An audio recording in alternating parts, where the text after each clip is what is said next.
कार्तिक शुक्ल पक्ष प्रतिपदा के दिन गोवर्धन नाथ की पूजा हुई और द्वितीया भाई दूज का त्योहार मनाया।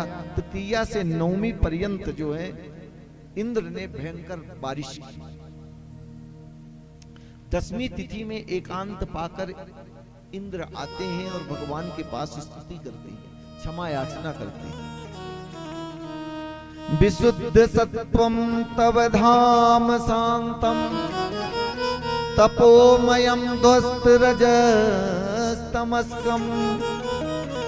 मायामयोऽयं गुण संप्रवाहो न विद्यते ते ग्रहणानुबंध। आकर इंद्र आदि देवताओं ने स्तुति की प्रभु की। विशुद्ध सत्वम तब धाम शांतम, आप परम शुद्ध नहीं अपितु परम विशुद्ध, अपने सत्य पर स्थित रहने वाले हो।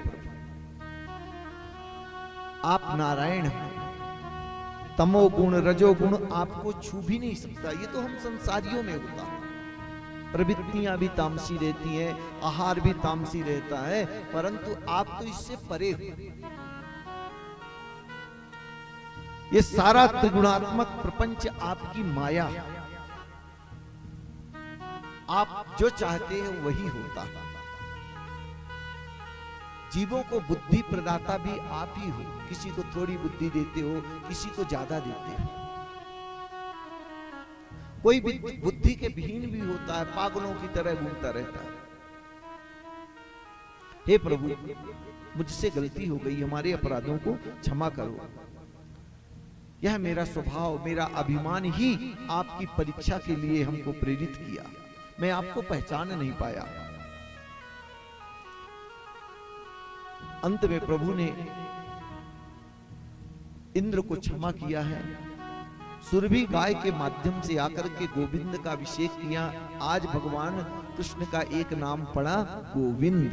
बोलिए गोविंद भगवान की जय। सुंदर।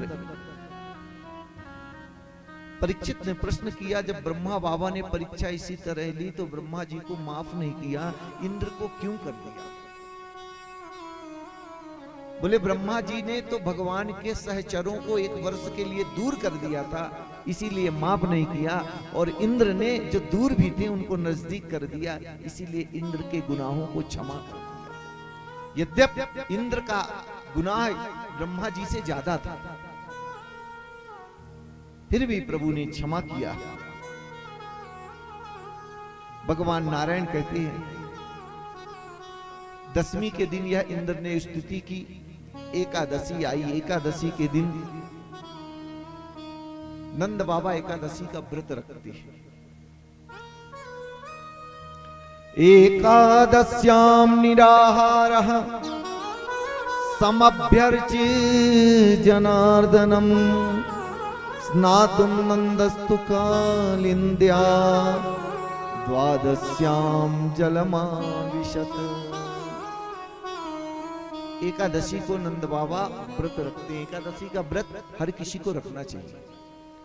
जो नारायण के भक्त हैं उनको एकादशी करनी चाहिए। एकादश्याम निराहारो, नंद बाबा एकादशी का व्रत रखते हैं। एकादशी के दिन प्रातः काल उनको लगा सुबेरा हो गया, यमुना स्नान करने अर्धी रात्रि में ही चले गए। रात्रि के समय नदियां सुप्तावस्था में होती हैं।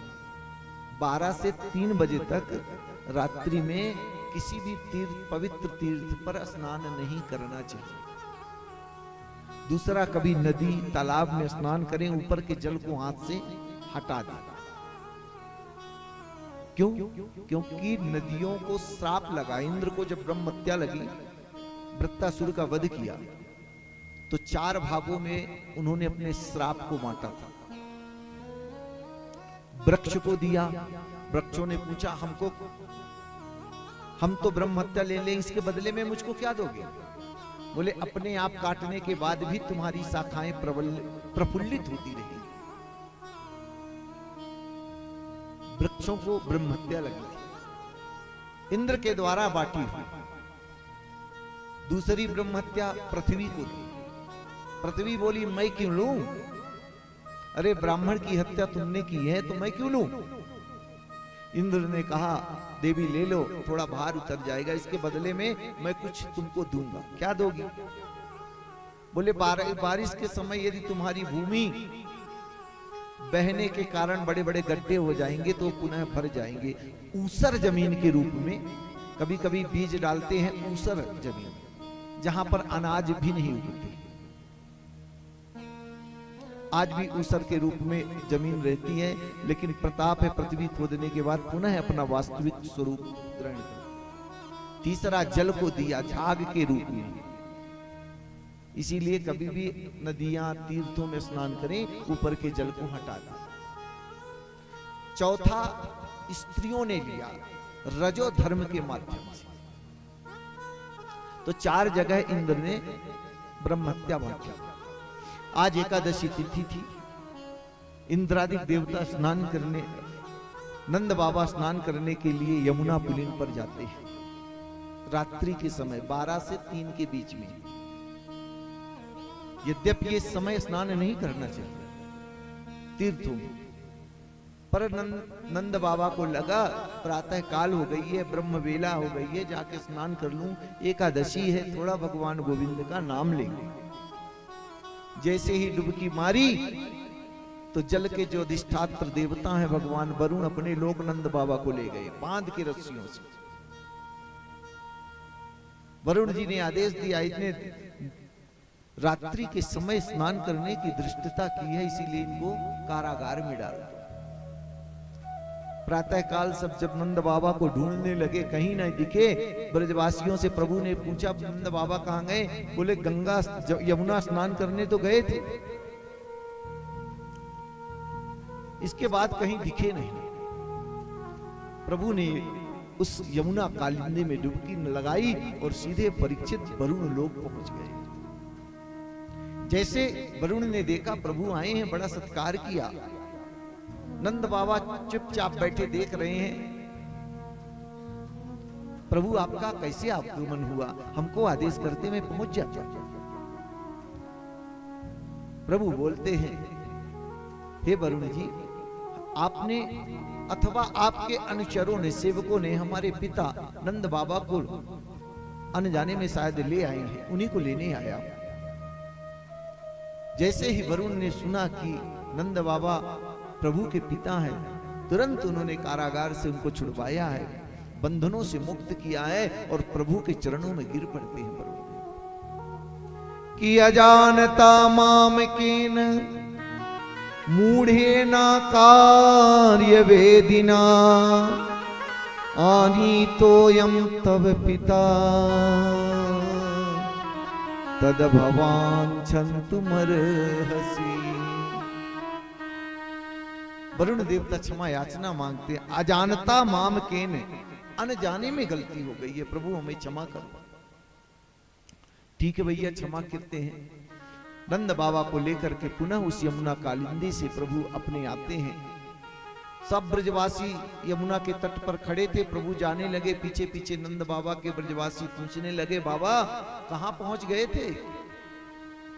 अब नंद बाबा सारा वृत्तांत अपने उन ब्रजवासियों को बताने लगे। क्या बताऊं ब्रजवासियों, पहले तो भरोसा नहीं था, गर्गाचार्य जी कहते थे कि ये पुत्र नहीं तुम्हारा अपितु त्रिलोकी नाथ, लेकिन आज हमको विश्वास हो गया, मेरा लाला कोई साधारण पुत्र नहीं। क्या बात है?